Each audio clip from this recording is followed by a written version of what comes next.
نحمده ونصلي على رسوله الكريم اما بعد فاعوذ بالله من الشيطان الرجيم بسم الله الرحمن الرحيم رب اشرح لي صدري ويسر لي امري واحلل عقدة من لساني يفقهوا قولي۔ قرآن پاک میں سب چیزوں کے بارے میں بہترین تعلیمات ہمیں دی گئی ہیں۔ مثلا انسانی ضروریات کیا ہیں؟ کھانا پینا، کیا کھایا جائے کیا نہ کھایا جائے، کیا حلال ہے کیا حرام ہے، کیا جائز ہے کیا ناجائز ہے، ان سب کے بارے میں ہم کو واضح ہدایات دی گئی ہیں۔ اسی طرح انسانی ضرورت ہے سونا، سونے کے وقت کیا طریقہ اختیار کیا جائے، کس طرح لیٹا جائے، کس طرح لیٹنا منع ہے، کب سویا جائے، کب جاگا جائے، کب سونا منع ہے، یہ تمام چیزیں ہم کو سکھائی گئی۔ حتیٰ کہ بیت الخلاء کے آداب بھی سکھائے گئے۔ انسان کو نجاست، طہارت، ان سب چیزوں کا واضح تصور دیا گیا۔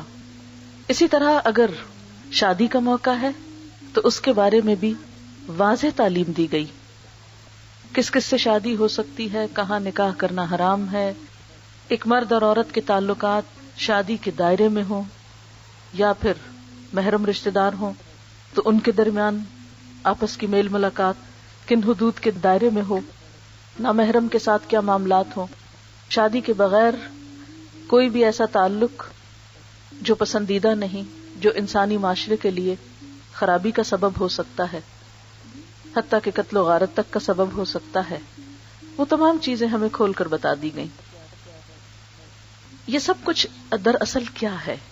یہ دراصل اللہ تعالیٰ کی رحمت ہے اپنے بندوں کے لیے۔ جہاں اس نے ہماری جسمانی ضروریات پوری کی، وہاں ان ضروریات کو پوری کرنے کا طریقہ، سلیقہ، رنگ ڈھنگ، ادب آداب بھی سکھائے، جینے سے لے کے مرنے تک، اور اس کے بعد کیا کچھ ہونا ہے، یہ سب کچھ ہم کو بتایا گیا۔ اسی لیے اسلام صرف مسجد کے اندر بند نہیں، بلکہ اس کے باہر بھی، گھر میں بھی، بازار میں بھی، رشتہ داروں کے بیچ میں بھی، غیروں کے بیچ میں بھی، کہاں کیا کرنا ہے، ان سب چیزوں کے بارے میں انسان کی رہنمائی کی گئی۔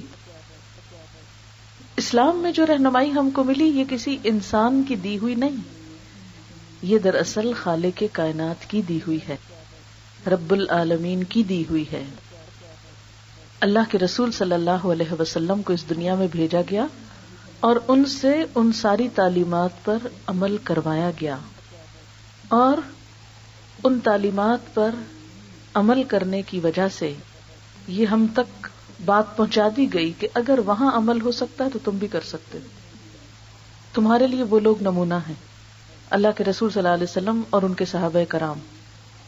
تمہیں اپنی زندگیاں اسی ماڈل کے مطابق گزارنا ہوں گی، تب تم اللہ کی رضا پا سکتے ہو، کیونکہ محمد صلی اللہ علیہ وسلم اللہ کے پسندیدہ ترین انسان تھے، اللہ کے چنے ہوئے بندے تھے، اللہ کے محبوب تھے۔ تو جو شخص اللہ کی محبت چاہتا ہے اسے چاہیے کہ وہ حضور صلی اللہ علیہ وسلم کی سنت کی پیروی کرے۔ قرآن پاک میں اللہ تعالیٰ فرماتے ہیں قُلْ إِن كُنتُمْ تُحِبُّونَ اللَّهَ فَاتَّبِعُونِي يُحْبِبْكُمُ اللَّهُ وَيَغْفِرْ لَكُمْ ذُنُوبَكُمْ۔ آپ کہہ دیجئے کہ اگر تم اللہ سے محبت کرتے ہو تو میری پیروی کرو، میرا اتباع کرو، پھر تم کو کیا ملے گا؟ یحببکم اللہ، اللہ کی محبت ملے گی، اللہ تعالیٰ تم سے محبت کرے گا، اور جب اس کی محبت ملے گی تو یغفر لکم ذنوبکم، تمہارے گناہ معاف کر دیے جائیں گے، اور جب گناہ معاف ہو جائیں گے تو دنیا اور آخرت کی سعادتیں، رحمتیں اور نعمتیں نصیب ہوں گی۔ اور اگر انسان ان تعلیمات کو بھلا دیتا ہے، فراموش کر دیتا ہے، پس پش ڈال دیتا ہے، تو اللہ تعالیٰ کی رحمت سے محروم ہو جاتا ہے، اللہ تعالیٰ کی نظر عنایت سے محروم ہو جاتا ہے۔ اللہ تعالیٰ کو راضی کرنا اور ناراض کرنا دونوں ایک چیز نہیں ہو سکتے۔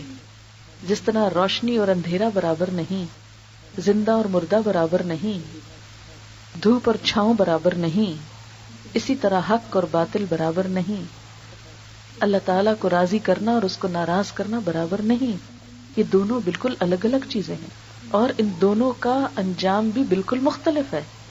اللہ کو راضی کرنے والوں کا انجام کچھ اور ہے، اس کو ناراض کرنے والوں کا انجام کچھ اور ہے.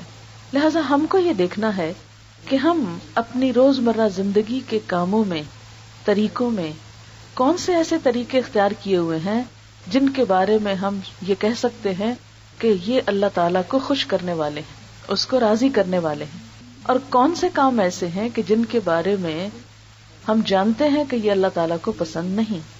اور یہ طریقے صرف نماز کے اندر نہیں، بازار کے اندر بھی، گھر کے اندر نہیں، گھر کی باہر کی دنیا میں بھی، صرف اپنوں کے ساتھ نہیں، پرایوں کے ساتھ بھی.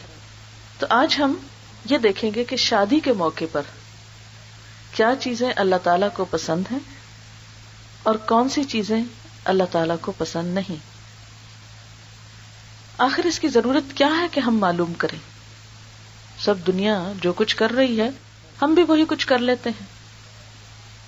شادی کا موقع ہے، خوشی کا موقع ہے، اور زندگی میں ایک ہی بار آتا ہے. اس موقع پر بھی اگر ہم اپنے دل کی مرضی نہیں مانیں گے تو آخر کب مانیں گے؟ آج کے دن تو اجازت ہونی چاہیے ہم اپنی مرضی کا لباس پہنیں، اپنی مرضی کے کھانے کھائیں، اپنی مرضی کا سب کچھ کریں. یہی تو دراصل خوشی کی بات ہے. لیکن بات یہ ہے کہ سچ پوچھیں تو یہ سب کچھ ہماری اپنی مرضی کا بھی نہیں ہوتا. ہم پہنتے وقت کیا پہنتے ہیں، لوگ کیا پسند کرتے ہیں، میرے کس لباس میں لوگ میری زیادہ تعریف کریں گے، میں کس طرح لوگوں کی نظروں میں جچوں گا. آئینہ دیکھتے ہوئے صرف یہ نہیں سوچتے کہ میں خود کو اچھی لگ رہی ہوں کہ نہیں، یہ سوچتے ہیں کہ لوگوں کو کیسی لگوں گی، اس اینگل سے کیسی اور اس اینگل سے کیسی.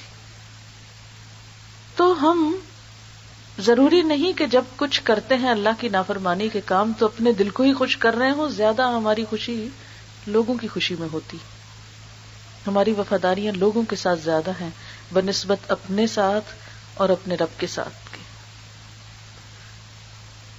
تو آئیے اس خطبہ نکاح کا مختصر مفہوم دیکھتے ہیں، اور پھر میں صرف ایک اینگل پہ بات کروں گی جس کا ذکر لیٹر آن ہوگا. خطبے میں تو سب سے پہلے اللہ تعالیٰ کی تعریف کی گئی، شکر ادا کیا گیا کہ خوشی کے موقع پہ بندہ مومن کو اللہ کا شکر گزار ہونا چاہیے. یہی ہمیں تعلیم دی گئی. اللہ تعالیٰ نے جو کچھ ہم کو دیا اس کے بدلے میں ہم سے پیسے نہیں مانگتا. نہیں میں تم کو آنکھیں دی ہیں، تم پیسے لاؤ میرے لیے، مجھے دو کچھ. میں تم کو کان دیے، مجھے کھلاؤ کچھ. میں نے تم کو چلنے کو پاؤں دیے ہیں تو تم بھی میرے لیے کچھ بنا کے لاؤ. نہیں، ایسی کوئی چیز اللہ تعالیٰ نہیں تقاضا کرتے. بس وہ صرف ایک چیز مانگتے ہم سے، اور وہ کیا ہے کہ ہم اس کے شکر گزار ہو جائیں. جب شکر گزار ہوں تو پھر اسی کے اطاعت گزار اور وفادار اور فرما بردار ہوں گے. نستعینہ، ہم اس سے مدد چاہتے ہیں. اہم موقع ہوتا ہے نا، زندگی کا اہم ترین فیصلہ ہوتا ہے. سب کو گھبراہٹ ہوتی خوشی کے ساتھ ساتھ کہ معلوم نہیں کیا نتیجہ نکلے گا، اللہ خیر کرے. تو نستعینہ، ہم اس سے مدد چاہتے ہیں. ونستغفرہ، ہم اس سے معافی چاہتے ہیں کہ اگر ہم سے کوئی ایسی بات ہو جو اسے ناراض کرے تو ہم اس سے بخشش چاہتے ہیں، کیونکہ اگر وہ ناراض ہے تو ہماری خوشی کاہے کی خوشی. اب دیکھیے کسی بھی خوشی کے موقع پر اگر آپ کی عزیز ترین ہستی آپ سے ناراض ہو جائے، مثلا شادی کے موقع پر آپ کے ماں باپ ناراض ہو گئے، خوشی رہتی ہے باقی؟ اسی لیے کیا ہوتا ہے کہ شادی کے موقع پر روٹھے ہوئے رشتہ داروں کو بھی جا کے منایا جاتا ہے کہ چلو ایک موقع ہے، اب اس موقع پہ سارے صلح کر لیتے ہیں. مثلا شادی کے موقع پر شوہر بیوی میں جھگڑا ہو گیا، سب خوشیاں برباد ہو کے رہ جاتی. ایک خاتون میرے پاس آئی، کہنے لگی کہ میں نے کسی کی شادی کے لیے، بھانجی کی یا بھتیجی کی شادی تھی، سب کچھ میں نے تیار کیا، ہر ایک چیز سیٹ کی. جب بالکل عین موقع آیا تو میرے میاں مجھ پہ ناراض ہوئے اور مجھے لے کر ہی نہیں گئے وہاں، اور سب لوگ میرا انتظار کرتے رہے، اور بہت آنسوؤں سے رو رہی تھی کہ میرے ساتھ اتنی زیادتی ہوئی کہ میں نے اتنا کچھ کیا اور عین خوشی کا موقع میں نہیں دیکھ سکی. تو بات یہ ہے کہ انسان جب خوشی کے موقع پر کسی کو ناراض کرتا ہے اور سب سے عزیز ترین کو ناراض کر لے تو نہ اس کے اپنے لیے خوشی رہتی ہے نہ دوسروں کے لیے. ہم سب کبھی غور کریں کہ خوشی کے موقع پر سب سے عزیز ترین ہستی اللہ رب العالمین کی ہستی، اس کو اگر ہم نے ناراض کر لیا تو ہماری خوشیاں کیا خوشیاں ہیں. اور اگر ہم ایسے کام کر رہے ہیں شادی کے موقع پر جس سے وہ ناراض ہو رہا ہے تو ہم کیا کر رہے ہیں، سوچنے کی بات ہے نا. وَنَعُوذُ بِاللَّهِ مِن شُرُورِ أَنفُسِنَا، اور ہم اپنے نفس کے شر سے اپنے آپ کو اللہ کی پناہ میں دیتے. نفس کا شر کیا ہوتا ہے؟ تکبر، خود کو بڑی چیز سمجھنا، دوسروں کو حقیر سمجھنا. ومن سیئات اعمالنا، اور اپنے اعمال کی برائیوں سے اپنے آپ کو اللہ کی پناہ میں دیتے ہیں۔ ظاہر ہے کہ اگر ہم کانٹے بوئیں تو کانٹے ہی کاٹنے پڑیں گے، پھول تو نہیں کاٹ سکتے اس کے بدلے میں۔ اگر آپ چاول بوئیں گے تو چاول کاٹیں گے، گندم نہیں کاٹیں گے۔ تو برا کر کے نیکی اور ثواب تھوڑی حاصل ہوتا ہے، یا اللہ کی رحمت تھوڑی آتی ہے غلط کام کر کے، جھوٹ بول کے اس کی رحمت تھوڑی آتی، یا کسی کا حق مار کے ظلم کر کے ستا کے کسی کو پریشان کر کے وہ راضی تھوڑی ہوتا ہے۔ تو پھر جب انسان برائی کرتا ہے تو اس کی برائی کا وبال بھی اسی پہ پڑتا ہے، کرنے والے پہ۔ تو پھر یہاں اللہ تعالیٰ مہربان ہے نا، ہمیں تعلیم دیتا ہے، پھر معافی مانگو، پلٹو اللہ کی طرف، اپنے برے اعمال کے شر سے بچنے کے لیے خود کو اللہ کے حوالے کرو۔ من یہدہ اللہ فلا مضل لہ، جس کو اللہ ہدایت دے اس کو کوئی بھٹکا نہیں سکتا۔ اور اللہ کس کو ہدایت دیتا ہے؟ جو چاہتا ہے، جو اس کی طرف بڑھنا چاہتا ہے۔ ومن یضللہ فلا ہادی لہ، جس کو وہ بھٹکا دے اسے کوئی ہدایت نہیں دے سکتا، پھر اس کا کوئی والی وارث نہیں ہو سکتا۔ عام طور پہ ہم یہ کہتے ہیں کہ ہم تو چاہتے ہیں، اللہ ہی نہیں چاہتا۔ یہ بھی اللہ تعالیٰ کو ایک الزام دینا ہے۔ کیا آپ اپنے بچے کے لیے چاہتے ہیں کہ وہ غلط کام کرے اور بھٹکے؟ نہیں، کوئی بھی رحیم و کریم ماں باپ ایسا نہیں کر سکتے۔ تو اللہ تو 70 ماؤں سے بڑھ کے پیار کرنے والا ہے، وہ کب چاہے گا کہ اس کا بندہ بھٹکے اور بگڑے اور خراب ہو اور اس کو توفیق نہ ملے کہ وہ نیک کام کرے۔ یہ شیطان نے ہمارے دل میں ڈالا کہ اللہ ہی نہیں چاہتا۔ اصل بات یہ ہے کہ اللہ تعالیٰ ہدایت اس کو دیتا ہے جو خود اپنے لیے چاہتا ہے، اور جب کوئی انسان کچھ چاہتا ہے تو اس کے لیے کوشش بھی کرتا ہے، اور جو کوشش کرتا ہے تو اللہ کا وعدہ ہے جو 1 قدم میری طرف آئے گا میں 10 قدم اس کی طرف جاؤں گا، کوئی چل کے آئے گا میں دوڑ کر جاؤں گا۔ پھر کلمہ شہادت ہے، اشہد ان لا الہ الا اللہ، میں گواہی دیتا ہوں کہ اللہ کے سوا کوئی الہ نہیں، واشہد ان محمدا عبدہ ورسولہ، اور میں گواہی دیتا ہوں کہ محمد صلی اللہ علیہ وسلم اللہ کے بندے اور اس کے رسول ہیں۔ یا ایھا الذین آمنوا اتقوا اللہ، اے لوگو جو ایمان لائے ہو اللہ سے ڈرو، اللہ کا تقوی اختیار کرو، حق کا تقاتہ، جیسے اس سے ڈرنے کا حق ہے۔ صرف زبان سے نہ کہو کہ ہاں مجھے اللہ سے بڑا ڈر لگتا ہے، نہیں، ثابت کرو کہ تم اللہ سے ڈرتے ہو۔ اور وہ کیسے ثابت ہوگا؟ عمل سے ثابت ہوگا کہ اس کی ناراضگی کے کام نہ کرو گے۔ وَلَا تَمُوتُنَّ إِلَّا وَأَنْتُمْ مُسْلِمُونَ، اور تم کو موت نہ آئے مگر اس حال میں کہ تم فرما بردار ہو۔ دنیا میں اللہ کے فرما بردار بن کر رہو، اور دنیا سے جاتے ہوئے اس کی وفاداری کی سند ساتھ لے کے جاؤ، کیونکہ اب آگے تو سارا اسی کے رحم و کرم پر ہے نا۔ اگر اس کو ناراض کر کے یہاں سے گئے تو پھر آگے کی منزل تو آسان نہیں ہو سکتی۔ پھر یا ایھا الناس اتقوا ربکم، اے لوگو اپنے رب سے ڈرو، الذی خلقکم من نفس واحدہ، جس نے تم کو ایک جان سے بنایا، یعنی سب کی اصل ایک ہے۔ شادی کے موقع پر عام طور پہ کیا ہوتا ہے؟ خاندان، برادریاں، نسلیں اور اونچ نیچ، ذات پات اس قدر ہم نے اہم بنا لی، ایسے ایسے بت بنا لیے کہ اس سے باہر نکلنے کو تیار نہیں ہوتے، اور ہر شخص یہی سمجھتا ہے کہ جس ذات سے وہ تعلق رکھتا ہے وہ سب سے اعلیٰ ہے۔ فرمایا تم سب آدم کی اولاد ہو اور آدم مٹی سے تھے، کلکم من آدم و آدم من تراب، سب کی اصل ایک ہے۔ کس بات کا تکبر ہے؟ کوئی کسی برادری میں ہونے کی وجہ سے عزت والا نہیں ہوتا جب تک اس کے کام اچھے نہ ہوں۔ خلقکم من نفس واحدۃ وخلق منها زوجہا، اور اسی سے اس کا جوڑا بنایا، یعنی مرد اور عورت دونوں کی ایک ہی اصل ہے، دونوں انسان ہیں، دونوں کی عزت ہے، دونوں کی قدر و قیمت ہے۔ وبث منہما رجالا کثیرا ونساء، اور ان دونوں سے بہت سے مرد اور عورتیں دنیا میں پھیلا دیے۔ واتقوا اللہ الذی تساءلون بہ والارحام، اور ڈرو اللہ سے وہ ذات جس کا نام لے کر تم ایک دوسرے سے اپنے حق مانگتے ہو، اور رشتہ داروں کے بارے میں خاص طور پر اللہ سے ڈرو۔ رشتہ داروں کا خاص طور پر خیال رکھنے کو کیوں کہا گیا؟ اس لیے کہ شادی کا موقع بھی اور بعد میں بھی عموماً جہاں انسان سب سے زیادہ زیادتیاں کرتا ہے اس کے اپنے رشتہ دار ہوتے ہیں۔ اس کی وجہ کیا ہوتی ہے؟ اس کی وجہ ہے کہ اپنوں سے ایک تو توقع زیادہ ہوتی ہے، اپنے بہن بھائیوں سے انسان سمجھتا ہے ہم اچھا کرے نہ کرے یہ ضرور اچھا کرے، دوسرے اگر کوئی زیادتی کر بھی جائے تو معاف کر دیتے، لیکن اپنے اگر تھوڑا بھی کرے تو اس کو ہم بڑا بنا لیتے ہیں اور زیادہ ناراضگیاں بڑھا لیتے ہیں۔ تو اللہ تعالیٰ نے انسان کے بھلے کے لیے جس گروہ میں انسان کو زیادہ رہنا ہوتا ہے ان کے حق بھی زیادہ رکھے۔ قرآن پاک کی کئی آیتوں میں ذوی القربیٰ کا لفظ آتا ہے کہ قرابت والوں سے اچھا سلوک کرو۔ نبی صلی اللہ علیہ وسلم نے فرمایا وہ شخص جنت میں نہیں جائے گا جو رشتوں کو کاٹے۔ ان اللہ کان علیکم رقیبا، بے شک اللہ تم پر نگرانی کر رہا ہے۔ اے لوگو جو ایمان لائے ہو اللہ سے ڈرو اور سیدھی بات کیا کرو، کیونکہ شادی کے موقع پر رشتہ ہونے سے پہلے ہی جو جھوٹ موٹ شروع ہوتے ہیں وہ اینڈ تک چلتے چلے جاتے ہیں، ہیر پھیر باتیں ادھر کی ادھر بدل دینا، شادی سے پہلے آپ دیکھیے کہ کیا ہوتا ہے، کبھی لڑکے یا لڑکی کی عمر میں فرق بتاتے ہیں، کبھی جاب میں، کبھی بزنس میں، کبھی اور کئی قسم کی غلط بیانیاں کر کے دھوکے سے شادی کر لیتے ہیں کہ ایک دفعہ ہو جائے پھر دیکھیں خود ہی نبھاتے رہیں گے، ایک دفعہ گلے ڈال دیں پھر لے کے پھریں گے جہاں. تو یہ زیادتی کی بات ہے. دونوں ایک معاہدہ ہوتا ہے، سوشل کانٹریکٹ ہے شادی جو ہے. اس کانٹریکٹ میں دونوں فریق ایک دوسرے کے بارے میں پورے اعتماد ہونے چاہیے اور کسی کو دھوکہ نہیں دیا جانا چاہیے. کوئی خامی ہو خوبی ہو کھل کے ایک دوسرے کے سامنے رکھ دینی چاہیے تاکہ اگر کسی کی مرضی ہو تو کوئی قدم بڑھائے، نہیں تو چھپائے نہ جائیں عیب.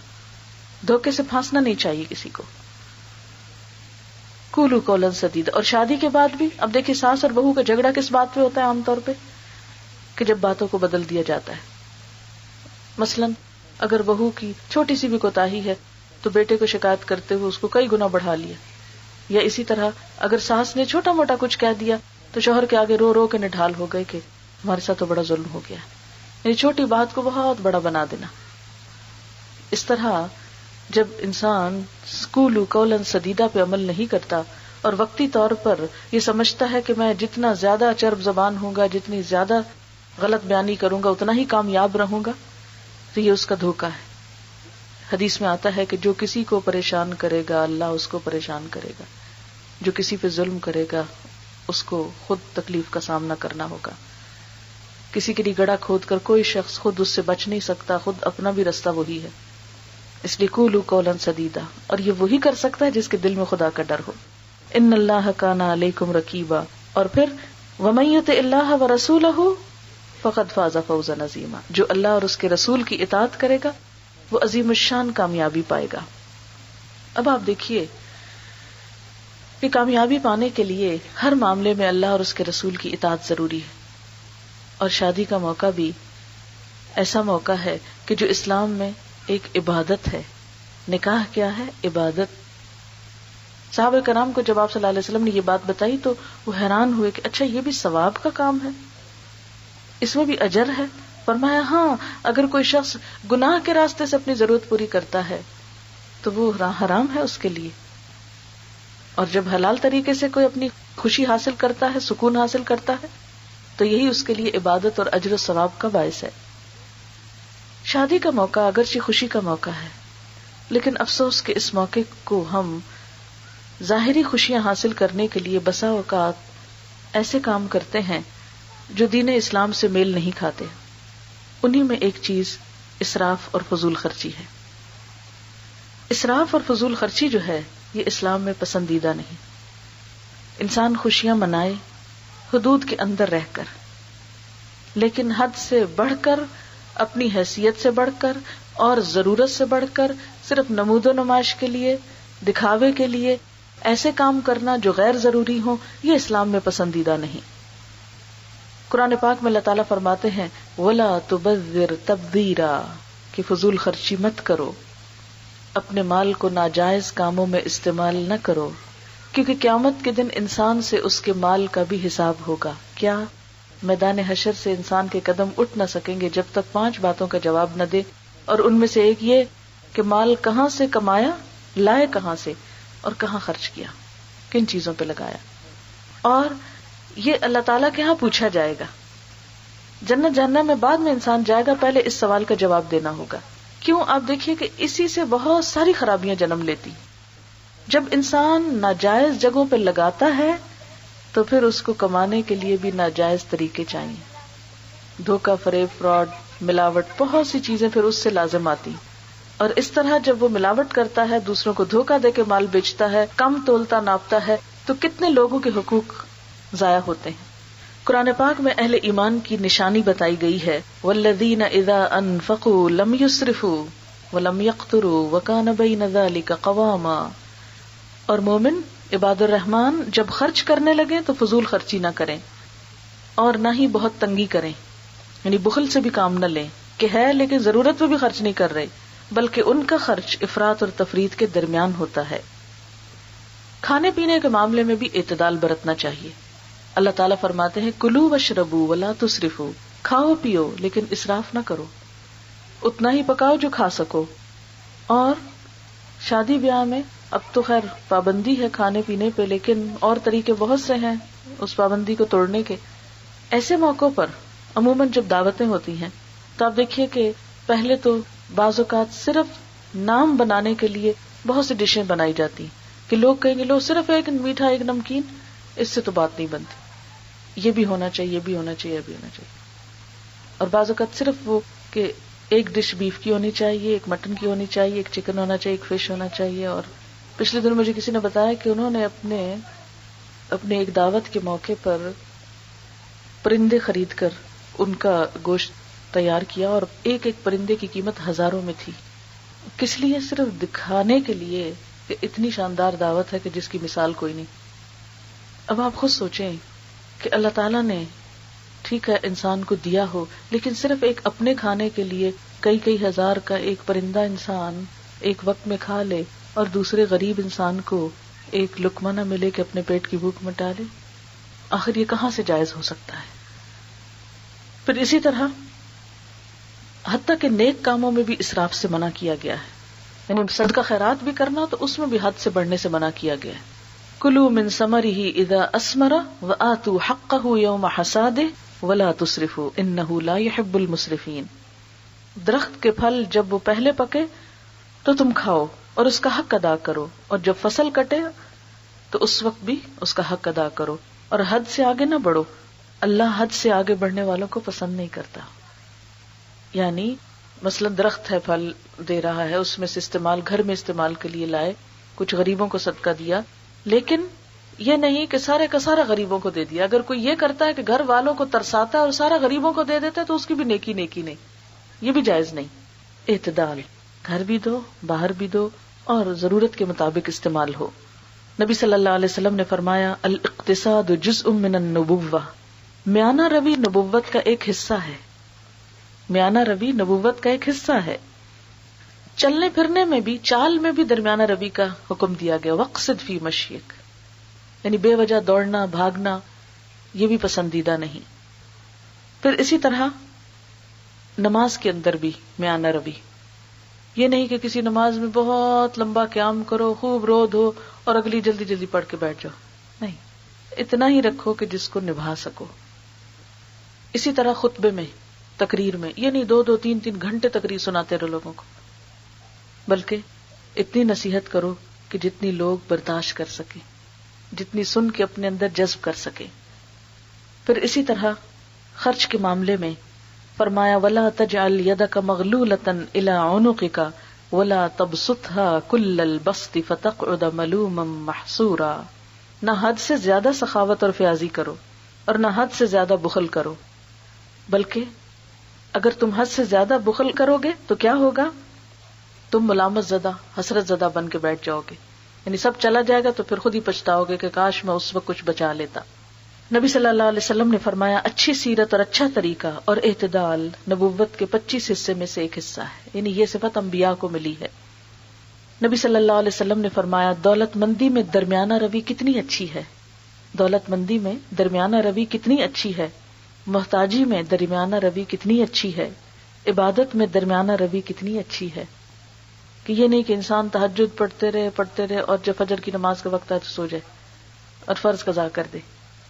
اسی طرح یہ نہیں کہ نفل روزے رکھتا رہے اور جب فرض کا موسم آئے تو بیمار پڑ جائے، یا سال میں 2-3 دفعہ عمرہ کرائے اور فرض حج جو ہے وہ پیچھے ہی رہ جائے. پھر اسی طرح یہ ہے کہ دعا مانگتے ہوئے نہ چیخ چلا کے مانگنی چاہیے اور نہ چپ کر کے بیٹھ جانا چاہیے، بلکہ آہستہ آہستہ آواز میں. قرآن پاک میں آتا ہے وَلَا تَجْهَرْ بِصَلَاتِكَ وَلَا تُخَافِتْ بِهَا وَابْتَغِ بَيْنَ ذَلِكَ سَبِيلًا. اور نہ پکار تو اپنی دعا میں اونچی آواز سے اور نہ چپکے سے پڑھ، اور ان کے بیچ کی راہ تلاش کر. اللہ تعالیٰ کے نیک بندوں کی صفت کیا ہے؟ وَالَّذِينَ إِذَا أَنفَقُوا لَمْ يُسْرِفُوا وَلَمْ يَقْتُرُوا وَكَانَ بَيْنَ ذَلِكَ قَوَامًا. اللہ کے بندے خرچ کرنے لگیں تو فضول خرچی نہ کریں اور نہ بہت تنگی کریں، ان کا خرچ ان دونوں کے درمیان ہو. لیکن افسوس کی بات یہ ہے کہ ہم میں سے بہت سے پڑھے لکھے سمجھدار لوگ عام حالات میں اگر اعتدال کی زندگی بسر کر بھی رہے ہوں تو شادی کے موقع پر ہر حد پھلانگ جاتے ہیں. مثلاً آپ دیکھیے کہ شادی کا ایک ایک جوڑا ہزاروں میں بنتا ہے، دلہن کا جوڑا تب لاکھوں میں بننا شروع ہو گیا ہے، جبکہ وہ پہنا کتنی دفعہ جاتا ہے؟ 1 دفعہ یا ہارڈلی 2 دفعہ. اس سے زیادہ پہنے تو کہتے لو اب شادی والا اتنا بھاری پہنے، یا وہ تو پرانا ہو گیا ہے. آؤٹ آف فیشن ہو گیا ہے، یا اس کے بعد جسم ہی کنٹرول میں نہیں رہتا کہ وہ پھر پہنا ہی نہیں جاتا، اس وقت ڈائٹنگ کر کر کے کچھ اور حال بنایا ہوتا ہے، بعد میں سب کچھ چھٹ جاتا ہے اور بالکل ضائع، کسی کے کام نہیں. اب ہم کسی کا اترا وہ پہنے، پھر کوئی اور نہیں پہنتا اس کو.